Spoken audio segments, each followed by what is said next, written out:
My name is Christopher Samuel.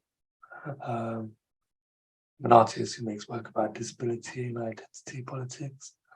I'm a black man who's in his 40s with short hair, grey on the sides, with a moustache and a beard, which is grey and black.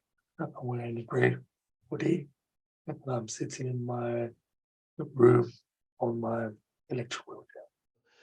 Welcome back. Today I'm speaking to Chris Samuel, a fantastic artist and a fellow artist from Leicester. So Chris, you've had quite a few busy years, and I can remember coming to one of your first exhibitions at Attenborough Art Centre back in 2017. So how have things been since then? Extremely busy, exciting, scary, challenging. My practice has grown. It's pulled me in so many different directions, which is it's somewhat liberating for me. Uh, I feel alive. It's a good feeling. Sounds great. Sounds great. If you can kind of just sum up your practice in a few sentences and So give us a sense of how rest kind of plays a part within your practice, if you may. okay, so I make work about disability and identity politics, which often kind of echoes my own lived experience. And I kind of interrogate my understanding of situation or event. And then through that process, normally it's a quite taxing process of whatever thematic I'm talking about. It's quite emotionally taxing. Throughout that, I find spaces where I can relax and process. Because in order for me to make the work I make, I need to understand the data, the information. But as someone who suffers with kind of type of muscular dystrophy, I'm suffered with fatigue. Some get tired quite quickly. So it's a combination for me. It's a combination of making sure I've got the right support around me in order for me to practice and be as efficient as possible. But also making time for myself emotionally, and that consists of either therapy. I'm a firm believer in counseling, and I trained as a therapist. Um, so for me, that's really important to me and my practice. But also taking a minute to have a siesta, a rest throughout the day, which I've had a real unhealthy relationship with resting because it triggers um, me and my experience of hospital and my illness, being in a hospital bed or feeling trapped. I hate it. So I need to keep moving. I need to keep my mind busy. But again, it's a balance. Speaking to myself, rationalizing, is this normal? That I don't want to rest now, but I'm tired. But that's a constant dialogue I have with myself, which is I'm getting better with now. So yeah. Your process of creating creative ideas, I mean, I've seen quite a bit of your work, and you you kind of come at things from a very almost like a philosopher-like perspective. You know, you're interrogating things, but it's almost like you're looking at things from simultaneous perspectives. And that's what was really intriguing about your work. So, for you developing ideas, developing new ideas and kind of new situations to work, what does that process look like? I work on about 3, 4 pieces of work simultaneously. Um, but they all stem from something that's happened previously. So I keep a journal. I collect documentation, found documents, but normally it's my documents. I record conversations. But then if I'm working on a project, the first protocol is I need to understand my experience. How am I experiencing this idea of say, let's talk about piece of work that I created called the Cared For Network, where I looked at dynamics between myself and my carer, the relationship, and who has the power within that dynamic. But I needed to understand how I felt and where I sat within this relationship, within society, then within the world. Then I start to look at how does the other person feel within this? What are their perspectives? And what does that look like? And that will be through, again, gathering data, having conversations, and then I respond to that with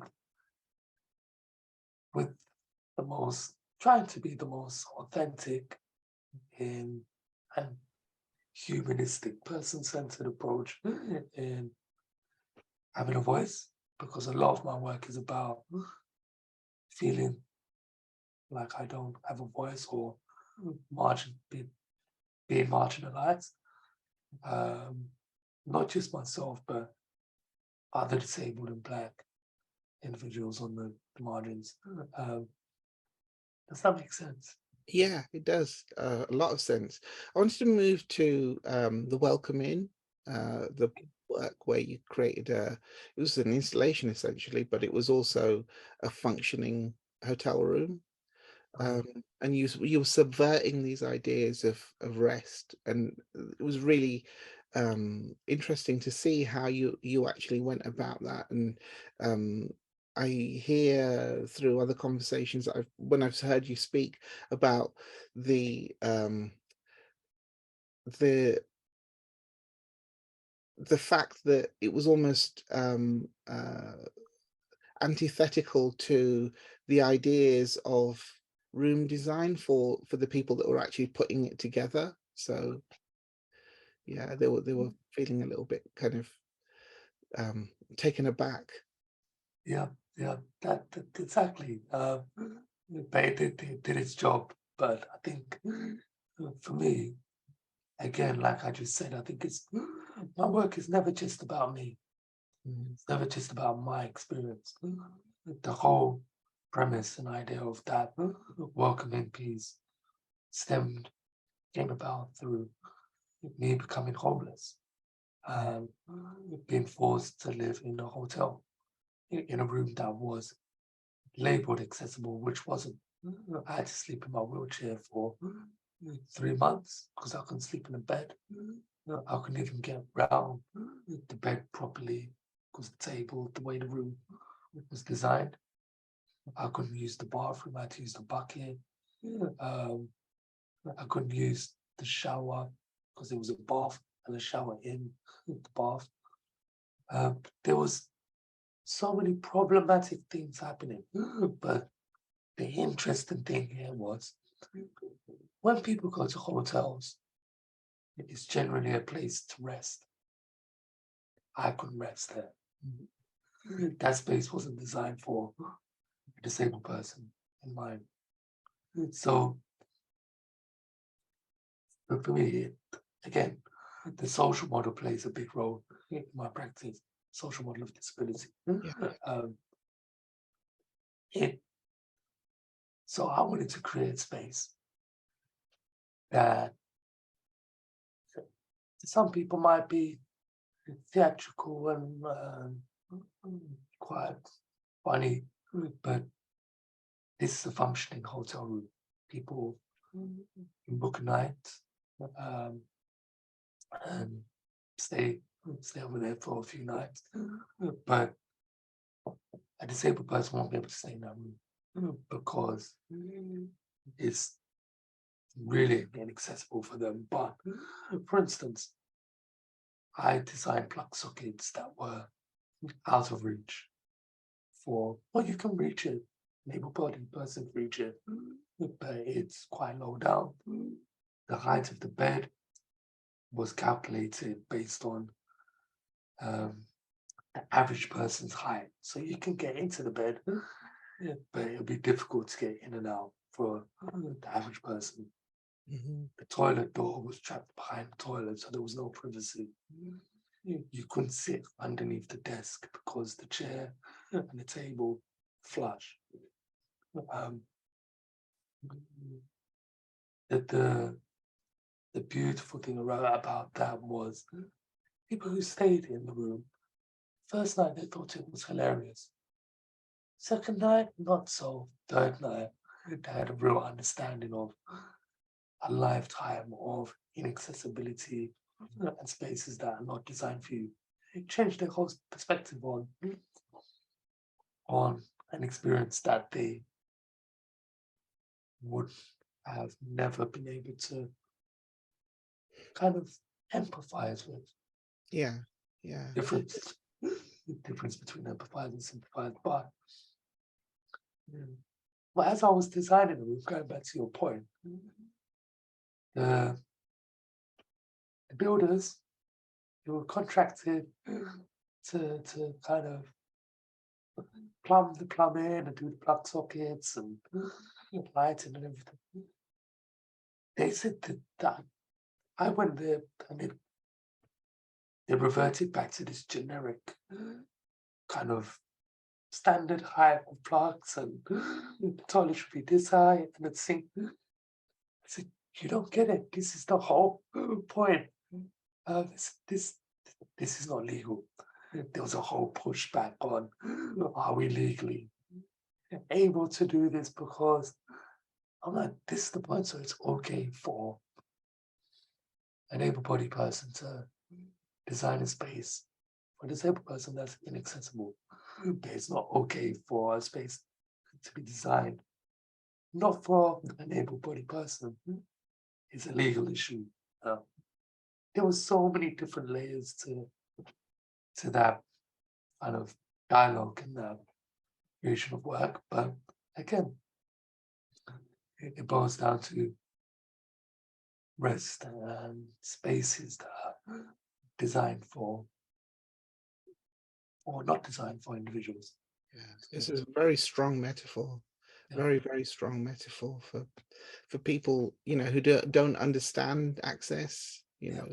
Maybe it should be kind of part of a training package, if nothing else. It really kind of brings it home.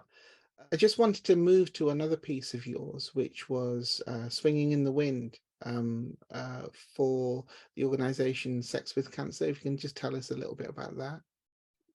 Okay, so, well, first of all, Sex with Cancer is an artist-led business, an organization, which was formed by two artists who experienced cancer. So there was June Lin and Brian Noble.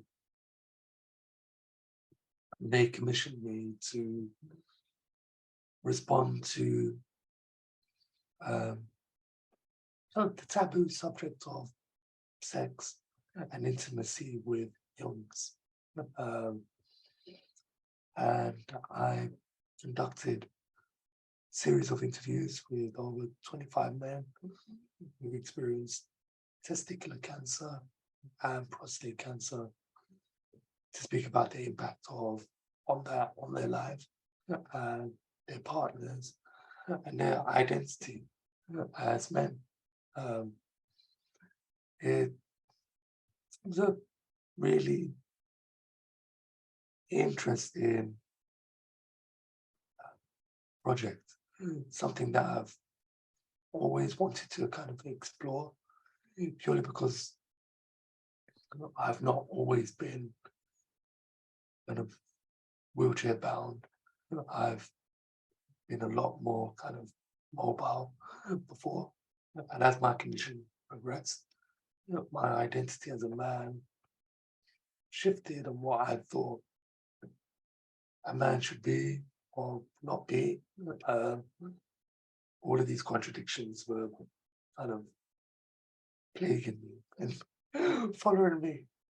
And what was really interesting was the way you kind of almost created this rest space within the video, within the conversation, where the person you're interviewing opens up in a way that I can only describe as kind of the way your head hits the pillow, and you can kind of just release that burden, by sharing. Yeah.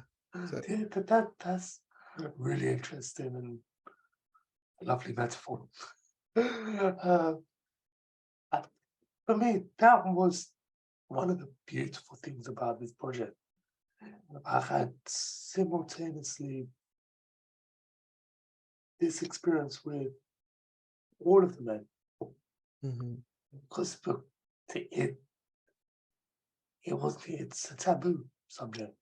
Yeah. Men don't talk about intimacy and sex and what that means if you can't do the traditional things as a man, intimacy, well, sexually. Um, but we had these amazing conversations where, as soon as we started to talk, like you said, it's like that moment when you kind of lay on a pillow and you can relax. It's okay, that burden's been kind of lifted. And that's through trust and also um, it's a funny space because I didn't know if it was achievable. I went into those conversations thinking, okay, let's see how honest and how safe we may feel to explore this. Um, but once we shared information, that kind of barrier came down, and there's a space where we could relax and be. It was very. And the framing of the conversations as well, it's kind of, there's a directness, but it's kind of like a soft directness as well. And that's what enables people to kind of open up. I mean, just looking at your practice as a whole, um, where can you see shifts in direction? Where are you going next? And can you talk about any of that? Uh, I think I know what I'm interested in now. I know the kind of topics of well, things around policies and spaces that are not um, accessible for disabled or people on the margins. But also, I think I like to engage the viewer in an experience that maybe they can relate to or can't in a way that's, um, like you just said, isn't really aggressive. It's inviting. It's kind of. I feel like I'm patient. I'm not. I'm not. I don't want the viewer or people to engage with it and feel rushed. I want them Mhm. to feel not at ease, but I want them to um, feel welcomed because I know I not always felt that way throughout my whole life. I'm not sure I've answered your question, but uh, I'm still on that journey as to where my practice is going. I am making work about um relationships with um, my disability, my masculinity, um, policies around laws that affect um, how people receive care or don't receive care.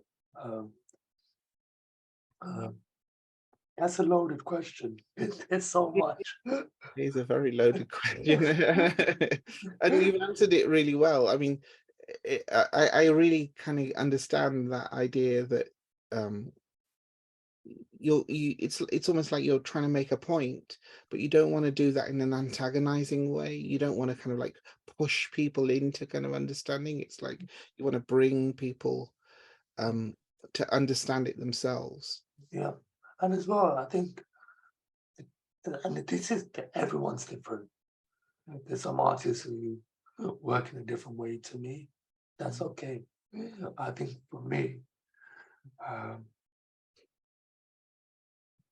I don't want to attack no one, and I want. I realize that not everyone's had my lived experience. Mhm. Not everyone's going to be able to um, feel the same frustration and anger and kind of feeling kind of non-existent or it, not everyone's going to experience that. And because they don't, that does not mean I need to act a certain way. Um, my mum always said to me, it's not what you say, it's how you say it. Yeah, it's Yeah, very true. yeah. And that goes, you can use that in so many different areas. Um, and so I hope that kind of comes across, even though my work is sort of political, sort of challenges, social norms, and all of the good stuff. I think it's done in a way that everyone can relate to, Mhm. no matter what. Well, with that, I'd like to thank you for joining us today for the conversation. And yeah, thanks very much. It's I been an think, honor and a privilege to speak to you today. oh, Thanks. thank you, Ashok.